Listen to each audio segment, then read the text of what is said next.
राजा कृष्णदेव राय के दरबार में अरब देश का एक व्यापारी आया। उसके पास एक से बढ़कर एक अरबी घोड़े थे। व्यापारी ने हट्टे कट्टे और तंदुरुस्त अरबी घोड़ों की राजा कृष्णदेव राय के सामने इतनी तारीफ की कि उन्होंने फौरन उन घोड़ों को खरीदने का मन बना लिया।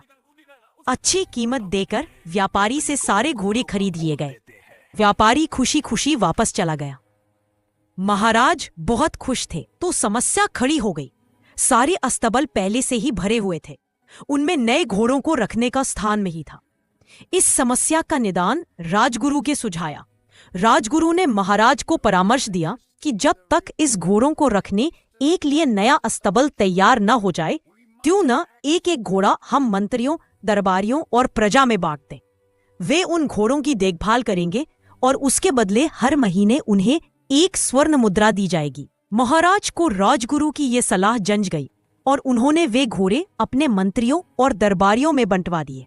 जो घोड़े बचे वे प्रजा में बांट दिए गए।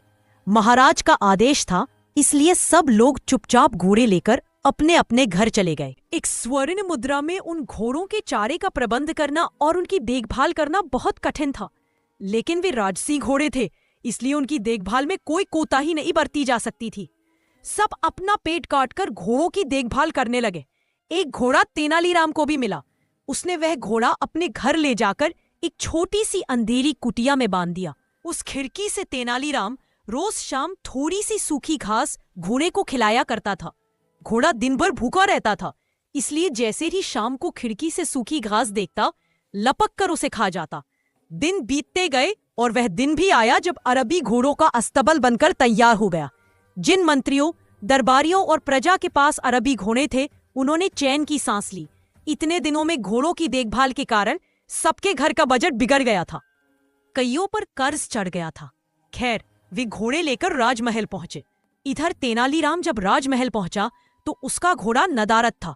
महाराज के पूछने पर वह बोला, महाराज क्या बताऊं, वह घोड़ा बहुत ही ज्यादा खूंखार हो गया है, किसी पर भी हमला कर देता है। मुझमें तो इतना साहस नहीं कि उसके अस्तबल में घुस पाऊं, इसलिए मैं उसे नहीं ला पाया।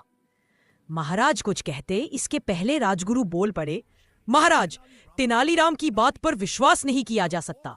अवश्य घोड़ा सही सलामत नहीं है, इसलिए तेनालीराम बहाना कर रहा है। हमें वहां जाकर वास्तविकता का पता लगाना चाहिए। महाराज ने राजगुरु को कुछ सैनिकों के साथ तेनालीराम के घर जाकर घोड़े को लाने का आदेश दे दिया। राजगुरु सैनिक लेकर तेनालीराम के घर पहुंच गए। साथ में तेनालीराम भी था। तेनालीराम ने उसे वह कुटिया दिखाई जहां घोड़ा बंधा हुआ था। राजगुरु जब कुटिया के पास पहुंचे तो तेनालीराम बोला, राजगुरु जी संभल के, घोड़ा सच में बहुत खूंखार हो गया है। आप पहले खिड़की से उसका मुआयना कर लीजिए। राजगुरु ने भी सोचा कि पहले खिड़की से ही मुआयना कर लेना उचित होगा। वह अपना मुंह खिड़की के पास ले गए। दिन भर से घोड़े ने कुछ खाया नहीं था। तेनालीराम शाम के समय ही उसे सूखी घास दिया करता था, इसलिए जैसे ही राजगुरु खिड़की के पास अपना मुंह लेकर गए, उनकी दाढ़ी को सूखी घास समझकर घोड़े ने मुंह में दबा लिया और खींचने लगा। राजगुरु दर्द से चीख पड़े। ये देख तेनालीराम बोला, मैंने कहा था ना राजगुरु जी कि घोड़ा बड़ा खूंखार हो गया है। राजगुरु क्या कहते, बस दर्द से चीखते रहे और अपनी दाढ़ी छुड़ाने का प्रयास करते रहे, किंतु भूखा घोड़ा भी दाढ़ी छोड़ने तैयार नहीं था। आखिरकार सैनिकों द्वारा तलवार से दाढ़ी काटकर अलग कर दी गई। तब राजगुरु की जान छूटी। उसके बाद राजगुरु ने सैनिकों को आदेश दिया कि वे घोड़े को पकड़कर राजमहल ले चले। घोड़े को राजमहल में महाराज के सामने ले जाया गया। राजा ने जब घोड़े को देखा तो आश्चर्यचकित रह गए। इतने महीने ढंग से कुछ खाने पीने को न दिए जाने के कारण उसका शरीर सूख गया था और वह एकदम मरियल दिख रहा था। अपने घोड़े की ये हालात देख महाराज बहुत क्रोधित हुए और तेनालीराम से बोले, ये क्या हालत कर दी तुमने घोड़े की। तेनालीराम बोला, महाराज, एक स्वर्ण मुद्रा में मैं इसे जितना दाना पानी दे सकता था उतना मैंने दिया। बाकी लोग आपके डर से अपना पेट काट काट कर घोड़े की देखभाल करते रहे।